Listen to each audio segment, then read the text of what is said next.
Today, we're going to be learning how to do an acrylic pour on canvas and applying 651 vinyl and sealing it with epoxy. So to begin, we want to pour our acrylic paint into individual solo cups and dilute it with our pour medium.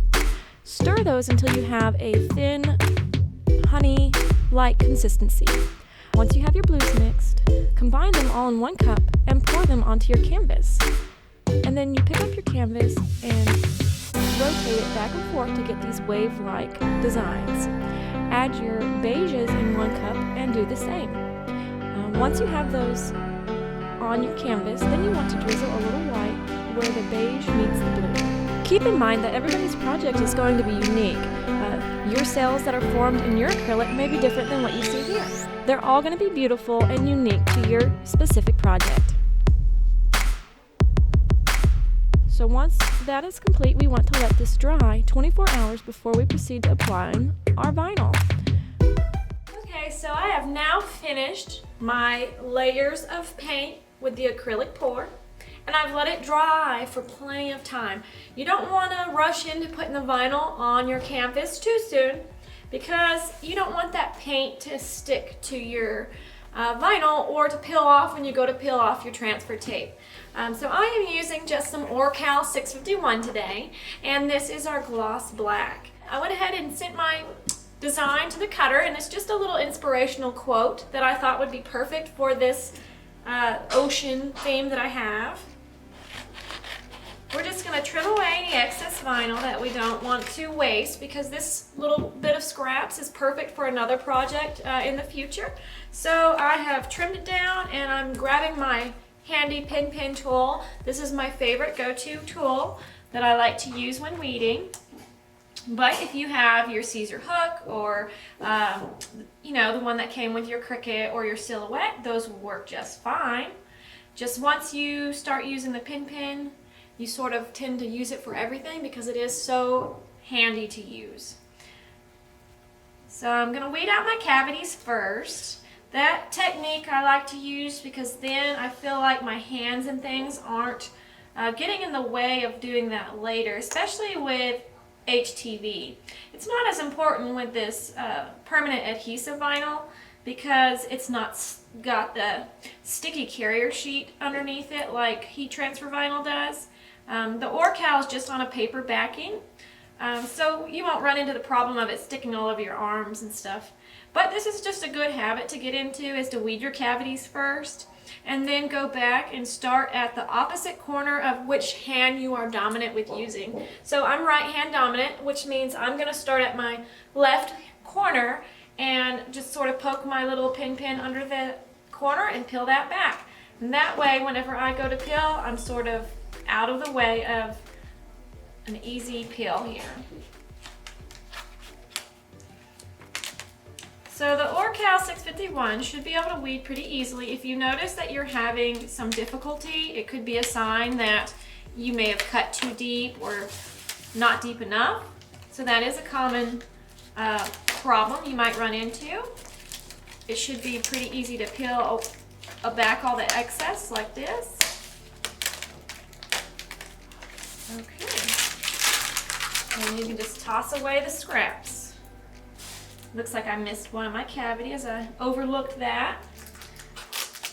So just do a little spot check before you go. And then next we're going to move on to our transfer tape. So when you're using a permanent adhesive vinyl, you need to use a transfer tape with it. The transfer tape is for taking your decal and transferring it onto the surface you want it to permanently be stuck to. So with our quote, it says, "Live the life you love." I'm just going to kind of eyeball where I'd like it to be. Once I feel like I've got a good spot, I'm just going to grab my transfer tape and apply this over my decal.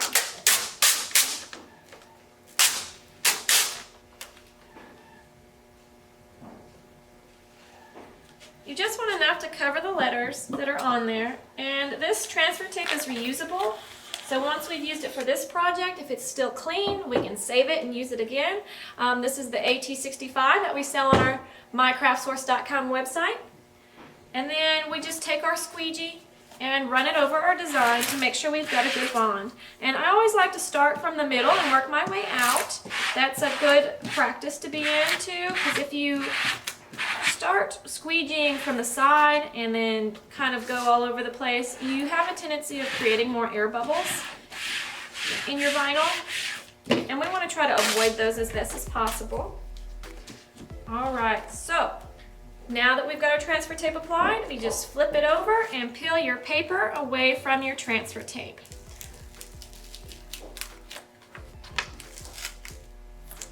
If you notice that you have a spot where the paper stuck to your Orcal, that's not a problem. You can just take your tool and just stick it behind or into the paper and just peel that right off. That happens every now and then. It's not any particular reason. It may just be a high spot on your mat that when it was cutting, it cut there.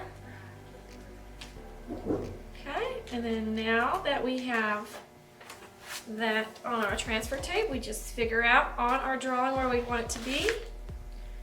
There's a lot of static between your transfer tape and your surface, so it helps to bend your transfer tape a little bit before you apply it, and that'll help with the static not, moving it away from where you don't want it to be. So I've got to decide if I like it centered, if I like it up higher. I kind of like it up higher to where I can see the waves crashing into the beach.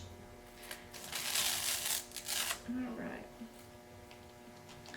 Once you think you have a good position for your quote, then we're just going to take that squeegee once more and run it over our transfer tape. This is going to allow that vinyl to bond onto our canvas. So with Orcal 651, you do want to wait for it to cure a full 24 hours before you apply any top coat. And with our design, we're going to be putting epoxy over the top of this to seal it, so it'll have a nice wet looking finish. But before we can do that, we will have to let our vinyl cure. This is definitely a project you just want to take your time with. It has a lot of steps in between and a lot of curing time. Alright, so now that we want to go ahead and peel away our transfer tape, just take it nice and slow. It helps to take your vinyl and pull it back on itself as best as you can to peel away. If you pull directly straight up and down like this, it could potentially rip your vinyl. So you just want to take your time and sort of gently walk it along. You can take your finger and push down as you go, or if you notice a piece is popping up, you can also take your squeegee back and kind of rub it down.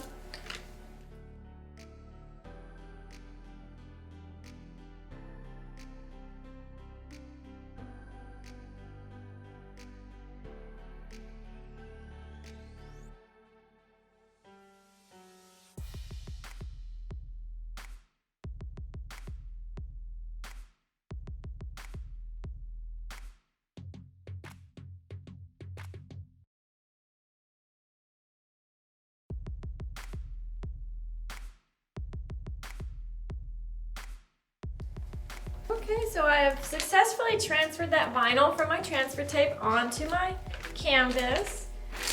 Here you can see it on there. I'm going to go ahead and just flip this over and take my squeegee and run it along the back side of my canvas just to ensure that I got the best bond I possibly can get.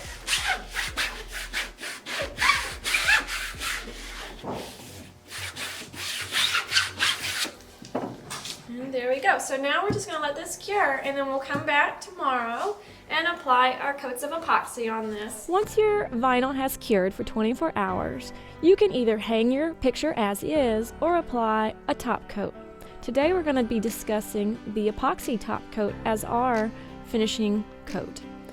So in working with epoxy, you want to make sure you're reading all the instructions and applying all the safety procedures.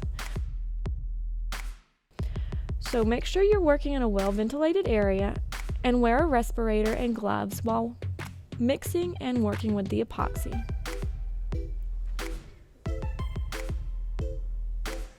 So we're using Amazing Clear Cast today, and we're going to go ahead and start mixing our ratio of 1 parts A and 1 part B. So you use the clear beakers as a measuring cup they've got little lines on the side so you can make sure you're getting equal ratios. And then once you've got A and B in their measured cups, then we're going to pour that into a solo cup where we can then stir the two mixtures together.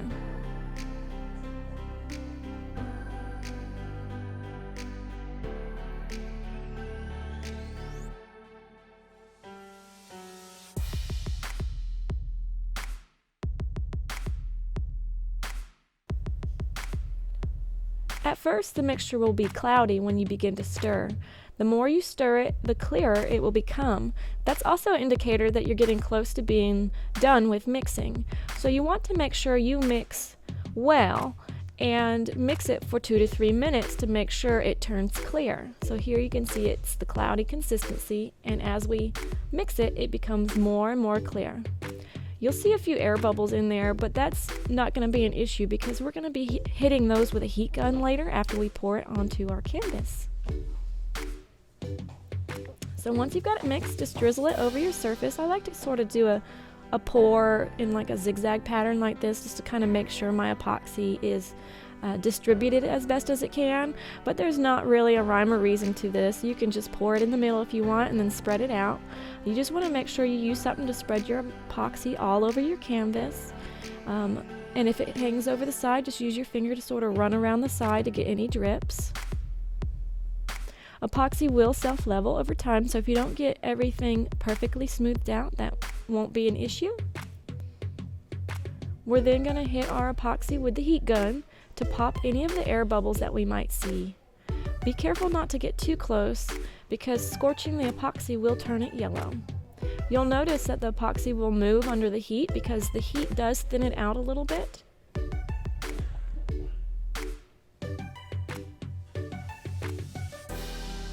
Once you've popped all the air bubbles, then you're just going to want to let your canvas sit to cure. Typically it'll take 8 hours to cure, but really you want to make sure that it's cured completely by letting it sit for a full day.